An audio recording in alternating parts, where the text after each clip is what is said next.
E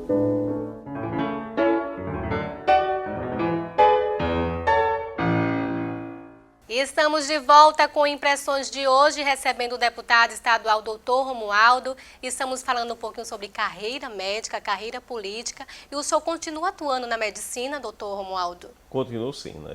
Na verdade, eu digo assim, eu costumo dizer, parafraseando uma frase de Eduardo Portela, foi o último ministro da Educação de João Figueiredo, que era o último governo militar. Aí teve uma greve dos professores na época, aí perguntaram a ele que lado ele ficava. Ele disse, ministro eu estou, professor eu sou. Então, deputado eu estou, médico eu sou. Então, eu atuo continuamente como médico. Tá? Hoje, com a telemedicina, as informações, as coisas são mais fáceis. A gente, às vezes, pode não fazer uma consulta propriamente dita, mas dar orientação de que conduta deve ser tomada, o que a pessoa tem que fazer naquele momento. Eu atuo desse jeito. E nas sextas-feiras, como um dia mais livre aqui, eu, quando tem cirurgias, normalmente eu opero em Campina Grande ou na cidade de Monteiro, que tem um hospital privado lá, já que a gente não pode atuar em serviço público, eu atuo lá. Aí tem um sindicato eu faço serviço voluntário, que já fazia antes, no Sindicato dos Funcionários Públicos de Serra Branca, e tem um escritório na minha casa que eu atendo todo mundo de onde vem, que termina sendo um escritório médico e político, que vou trabalhando o que as pessoas precisam, porque às vezes a pessoa procura como médico, outras vezes procura como político, mas a pessoa que está lá, Dr. Romualdo, é o mesmo, independente da função que vai exercer. Eu tenho a formação ginecológica que fez, modesta parte, que não desmerecendo os outros paraibanos, nem os outros médicos, mas que tem uma formação grande. Por exemplo, assim, eu trabalhei no AC Camargo, que é o Hospital do Instituto, principalmente na época da pesquisa da vacina da HPV, da Merck Sharp, eu participei da fase inicial da pesquisa, certo? O cara que era chefe lá que era meu patrão no IBCC. A gente trabalhou nessa pesquisa e a gente trabalhou por 6 anos aqui. Aqui tem o Dr. Kleber Guerra e Augusto, que eu não lembro sobre o nome dele, que são Augusto, que da Bahia, mas veio para cá por causa de Kleber, que faz a parte de oncologia até no Laureano. Não sei se vocês estão mais no Laureano. Então esses dois foram meus alunos lá nesse período.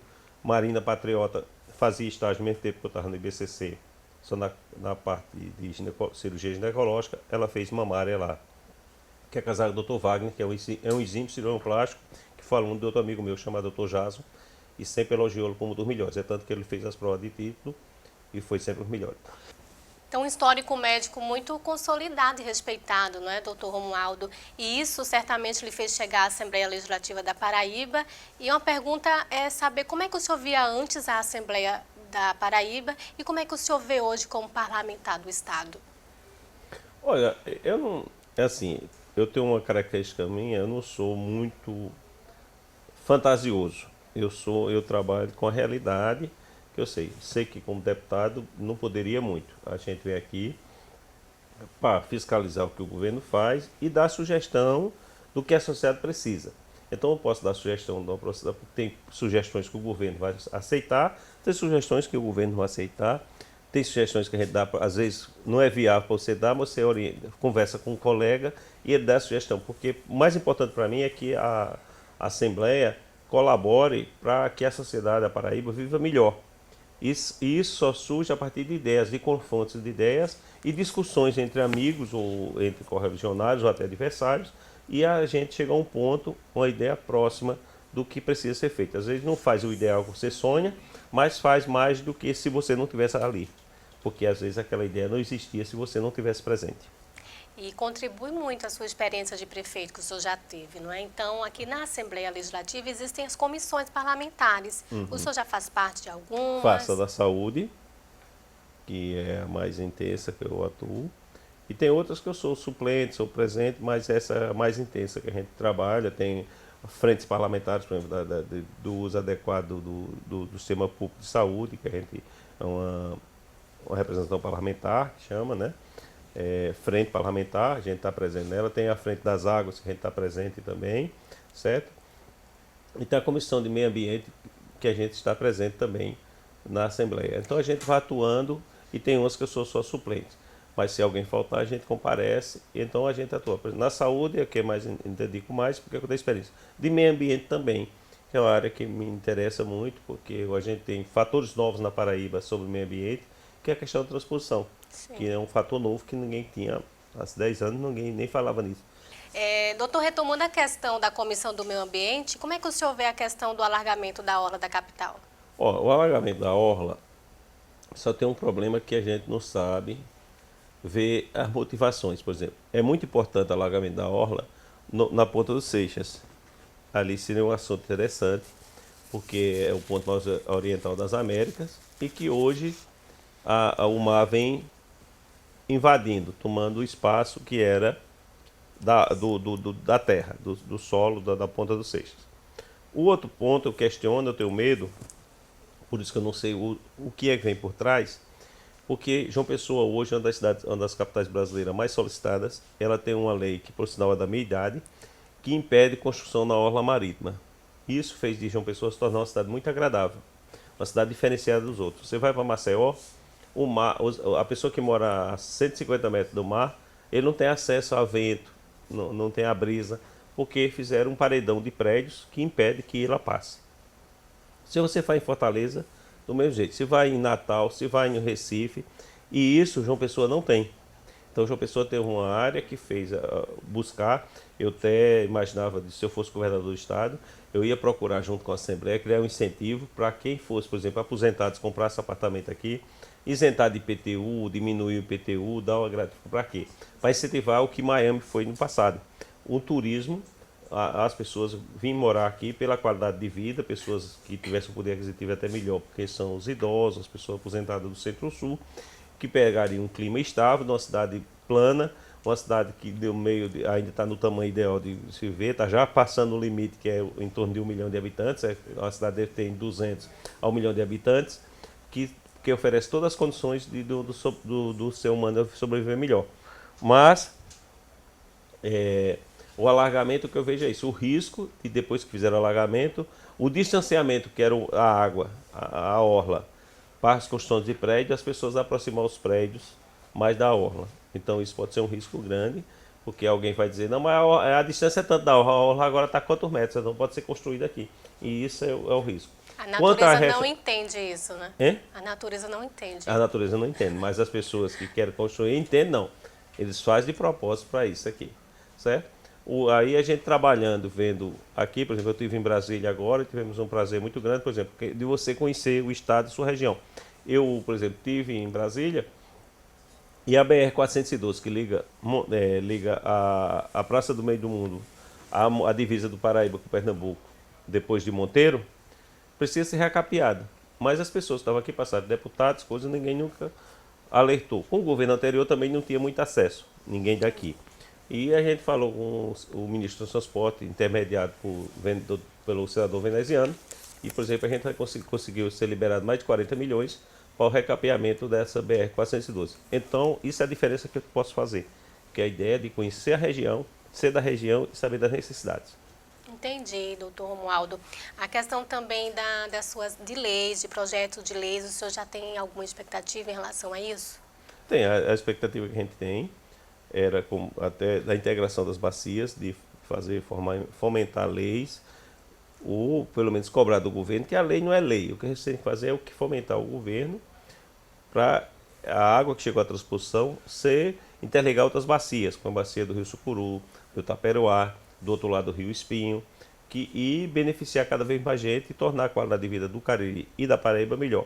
Porque ali a gente pode tornar um polo de produção de alimentos saudáveis, que até tem dentro do MDA hoje, tem uma secretaria específica que é da produção tecnológica para produzir alimentos saudáveis, mais orgânicos e uma convivência melhor com o meio ambiente. Então, isso seria propostas que a gente tinha. A gente teria também como lei, que o sistema público, por exemplo, a energia solar, houvesse forma de financiamento para permitir, facilitar que as energias públicas, se fosse produzida, que seria a primeira etapa, fosse produzidas a partir de parques eólicos, onde for possível, mas solar, que é mais possível, principalmente no Cariri, no Sertão, em quase todos os cantos. Por exemplo, a região de Teixeira, de Santa Luzia, é muito bom para energia eólica. São Sebastião do Buzeiro, São João do Tigre. Mas solar, eles também são. Agora, solar seria muito mais município. Praticamente, eu acho que os 223 municípios da Paraíba seria possível, mas principalmente os 200 que pega ali da região dos 180, de Campina para lá, todos seria possível de ser um parque de energia solar. E se for feito parques menores, beneficiando essas etapas para cada cidade, seria menos danoso para a natureza, porque se você é um parque muito grande, se você pegar, vai ter que devastar a natureza, uma área grande, tudo. Então você empregaria esses terrenos degradados, próximos a essas cidades, e fazia esses parques de energia solares, painéis solares. Inclusive, a gente botou um requerimento hoje, não foi lido por causa da obstrução, e foi votado, que é sobre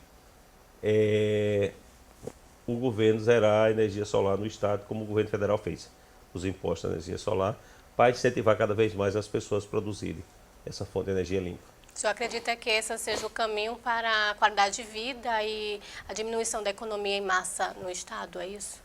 Seria uma forma da Paraíba começar a gerar energia e gera recursos, e isso torna o estado com uma condição de vida melhor para a população. Porque se ele deixa de ter gastos com energia, esses gastos podem ser usados na saúde, na educação. Por exemplo, as escolas, o Congo, que eu fui prefeito, tem ar-condicionado nas escolas, todas. Mas outras cidades não têm. Às vezes é muito caro, porque quando eu boto o ar-condicionado, aumenta a conta de energia. Então seria uma forma de, por exemplo, vamos fazer para a educação, por exemplo, o governo do um monte de creches na gestão anterior. Cidades que não precisam. Essas cidades que não precisavam, podia ter sido feito, financiado uma área de energia solar para produzir energia para a educação. Sim. Financiado para o ar-condicionado. Tem uns trabalhos aí que mostram que o ser humano ele tem um raciocínio melhor, tecnicamente, talvez os ricos queiram explicar isso, que os países mais ricos são mais frios. E que o ser humano, em torno de 15 graus, é quando funciona melhor, em termos de intelecto. Então seria uma forma, porque acima ou abaixo, distanciando desse valor, deveria ser 13 graus. Cada vez que se distancia desse ponto médio, melhor, mas menor é a produção. Então, se for muito gelado, você não tem ano para nada, só fica enrolado. Se for muito quente, também você só quer procurar um canto para tomar um refrigerante, uma bebida alcoólica, ou ficar ouvindo um som, um barulho. Então, não tem muita disposição para concentrar-se e trabalhar. Perfeito, doutor Romualdo. O senhor explicou bem, dá para alcançar essa sua visão que o senhor tem. E gostaria de saber em relação ao eleitorado, né? Ao povo paraibano. Como ter acesso à gestão, ao parlamentar, doutor Romualdo? Como é essa ligação deputado estadual e cidadão? Olha, eu tenho as redes sociais, que é o meio de comunicação, como aqui também impressões aqui da Assembleia é uma forma de comunicação. Então a gente tem o acesso temos um gabinete virtual que dá interação da sociedade com a gente. E a gente inclusive, a gente é aberto a ouvir ideias. Do jeito que eu vi aqui, que eu disse que eu vim aqui inovar, como eu, por exemplo, até citei uma coisa simples, essa questão da recuperação da BR-412. Sim, sim. A gente também, vamos dar um exemplo, a gente tem uma questão do leite de cabra, que a gente tem conhecimento, que eu convivo com isso, sei que é uma das formas mais baratas do governo do estado gerar emprego para a população mais carente, porque quem cria cabra normalmente é mais pobre, tem os terrenos menores. Seria uma forma de manter aquele cidadão lá no campo, numa cidade pequena, vivendo com uma qualidade de vida até melhor do que se ele viesse para uma cidade grande, com um custo menor para o estado. Vou até usar ele como exemplo, tem um senhor chamado Fita, na Prata. Ele tem umas cabras de alta qualidade, que dão 8 kg de leite por dia. Tudo. E ele disse que não é ele que cria as cabras que criam ele. Certo? Ele é um terreno bem pequeno e ele sobrevive disso. Então o nosso gabinete virtual está aqui para interagir com a sociedade e a sociedade nos mostrar caminhos das coisas que a gente não tem conhecimento, porque eu não tenho conhecimento de tudo. Eu não tenho informação de tudo. Mas se você tem interação com a sociedade, aumenta muito sua abrangência de conhecimento, interação e de produtividade dentro da Assembleia. É isso que eu espero da sociedade e estamos aí para isso. Perfeito, doutor Romualdo. A edição do Impressões de hoje está chegando ao fim. Gostaríamos de ter mais tempo de conversar mais com o senhor, mas passo a palavra para as considerações finais. Olha, eu fiquei muito grato por esse espaço, de estar aqui presente, de ter interagido com vocês, com os ouvintes, as pessoas que estão nos ouvindo, nos vendo à distância. E estamos aqui, como eu te disse, esse gabinete virtual, a nossa presença é através da comunicação que a gente vai encontrar solução para uma Paraíba melhor, para uma Assembleia mais produtiva, que a gente busca isso, com a saúde melhor, para o paraibano ter orgulho de ser paraibano, como eu sempre tive, mesmo morando 20 anos em São Paulo. Nunca perdi orgulho de ser paraibano. Então, para a gente viver melhor, a gente tem que ter conhecimento e poder tornar a sociedade mais justa, igualitária e com qualidade de vida boa para todos.